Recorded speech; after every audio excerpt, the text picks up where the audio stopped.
ঠিক হয়েছিল না, আমি তো দেখলাম ঠিক হয়নি তখন।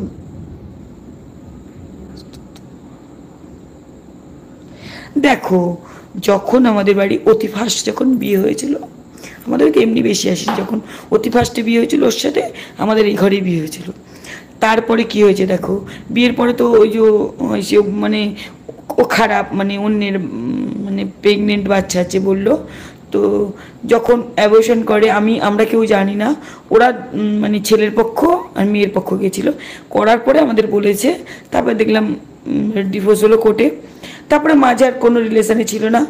তখন তোমাদের বুনুর সাথে মানে খুব দহরম মরম ছিল, মানে আমাদের বাচ্চাটা পড়তে গেলে বলতো যে ওটা বৌদি করব, মানে ওকে খুব ভালো লাগতো, ওই মেয়েটাকে দেখ ভালো লাগে নাকি তোদের, এরকম করে ওদের মাসিরা মানে তোমাদের যে মানে কাকিমা সে বলতো। তারপরে একদিন আমার ছোটো বোন বলে ওদের বাবা মায়েরা এসছে, রিলেশানে আছে, রিলেশানে আসার পরে ওরা এসছে, কথাবার্তা হচ্ছে, লাস্টে আমাদের ঠিক করতে যখন নিয়ে গেছে, যখন ও চলে গেছে আর কি, তখন যেহেতু ছেলে ভালোবেসেছে, তো তার মধ্যে মেয়েটা 18 বছর হয়নি, 2 মাস বাকি ছিল, চলে এসেছিলো আমাদের বাড়িতে, দেখলাম। তখন ওই মেয়েটা আমাদের বাড়িতেই এসেছিলো, তো দেখলাম। তারপর আবার ওকে দিয়ে আসা হলো, পুলিশ কেস হলো, তারপর বেসতে একেই দেখলাম।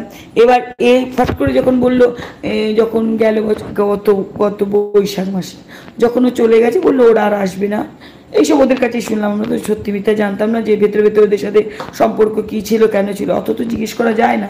দেখতাম তখন এর সাথে হঠাৎ দেখছি এর সাথে খুব খাতির। একদিন আমি রাস্তায় বেরিয়েছি, তো আমি বললাম গোলাপি জামা ওর পরে বেরিয়েছে তোমাদের দাদা, কিছু দূর গিয়ে দেখলাম ও গোলাপি জামা পরা। আমি বললাম কী ব্যাপার হলো, তাহলে কি ওরা ওদের সাথে কথা হয় নাকি? তো আমি বাড়িতে এসে যখন বললাম, পুরো বেমালুম অস্বীকার করলো। তো আমাদের এখানে মোসমদিনী ঘাট ছিল, ওইখানে একজনে দেখেছে ওরা আংটি পরাচ্ছে। তো এটা আমার ছোটো বোন আমাকে বললো, জানিস ওরা মনে হয় ওদের সাথে আবার সম্পর্ক হয়েছে, আংটি পরাপরি করছে না কি করেছে, দেখেছে পাশের বাড়ির একজন। তো এইটা যখন বললাম সেটাতেও অস্বীকার করলো। তারপরে হঠাৎ দেখছি অস্বীকার সব করছে। তারপরে একদিন সরাসরি দেখলাম, যেমন কী রে কী ব্যাপার হলো, তখন বললো বন্ধুত্ব, মানে কাজের ক্ষেত্রে ওদের সাথে ওর মানে কি প্রমোশনে পাঠায়, এই সমস্ত বললো যে ওর সাথে ওর প্রমোশন হয়েছে, একই জায়গায় হয়েছে, যেতে হবে। এবার দেখো, এই সম্বন্ধে আমাদের সত্যি অভিজ্ঞতা নেই। আগে তো আমি ভিডিও টিডিও কোনো দিন অত করি, ওদের সাথে যা করেছি, এই কোথায় প্রমোশনে যেতে হবে, যে আমাদের বুঝিয়ে দিত যে কাজের ক্ষেত্রে ওদের দুজনকে লাগবে, এটা ওর মা আমাকে বোঝাতো, আমরা সেটাই বুঝতাম। এবার কী করে মানুষের ভেতরে বুঝবো? তারপর যখন খুব দেখলাম মানে গুরুতরভাবে মানে খুবই রিলেশন, তখন আমি একদিনকে বললাম, তখন শুনলাম এর সাথে নাকি ডিভোর্স হয়ে গেছে। তো আমি বললাম কী রে ডিভোর্স হয়ে গেছে তোদের বউয়ের সাথে? বললো হ্যাঁ, সব উকিল চিঠি পাঠিয়েছি, সব কিছু হয়ে গেছে, এই সমস্ত বললো। এবার কোনটা সত্যি কোনটা মিথ্যে কী করে বুঝবো বলো তো? নিজের বাড়ি থেকে তো অনেকটা দূর, এবার নিজের সংসার আছে, এবার তুমি যদি আমাকে যা বলবে আমি তো তাই বিশ্বাস করব। এবার তাই বিশ্বাস করলাম যে ওটা বলে সব কিছু হয়ে গেছে, তাই একে বিয়ে করবে।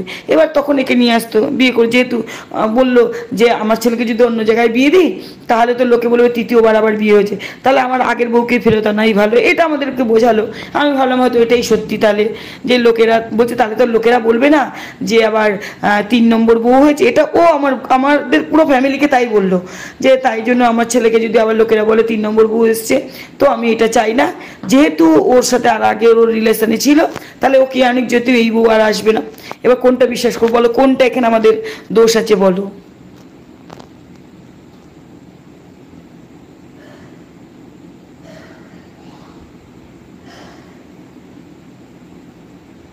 এবার তারপর থেকে দেখেছি প্রচুর রিলেশনে ছিল, যা মানে যেইটুকুনি রেগুলার চোখেই দেখেছে, সব জায়গায় এসছে।